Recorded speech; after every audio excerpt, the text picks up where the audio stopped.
వాళ్ళు ఇంటర్వ్యూ చేస్తూ, అవునండి మేము కాలుస్తాం, మీరు ఎందుకు పూడుస్తారు అని అడిగారు. అంటే చనిపోతే శవాన్ని, పార్థివ దేహం అంటాం కదా, మేమైతే కాలుస్తాం, మీరు ఎందుకు పూడుస్తారు అని అడిగారు.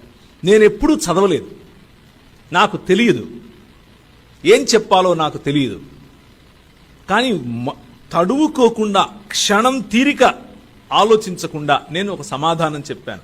చెప్పిన సమాధానానికి నేనే నివ్వెరపోయాను. నాకే కనువిప్పు కలిగింది. అదేమిటి అనంటే, మా దేవుడు మమ్మను మట్టి నుండి చేశాడు, తన స్వరూపమందు తన పోలిక చొప్పున చేశాడు. మట్టి నుంచి వచ్చిన మమ్మల్ని మట్టిలోనే అందుకే మట్టిలోనే కప్పి పెడతాం అని చెప్పాను. నేను బయటకు వచ్చి ఆలోచించాను, నేను ఎక్కడ చదివాను ఇది, నాకు ఎలా తెలుసు ఇది? నేను కేవలం ప్రభువును తెలుసుకుని తక్కువ సంవత్సరాలు, మహా అయితే 1.5-2 సంవత్సరాలు. నేను ఎలా చెప్పగలిగాను? Rhema, the spirit of the lord, పరిశుద్ధాత్ముని యొక్క అంక్షన్ అండ్ అనాయింటింగ్.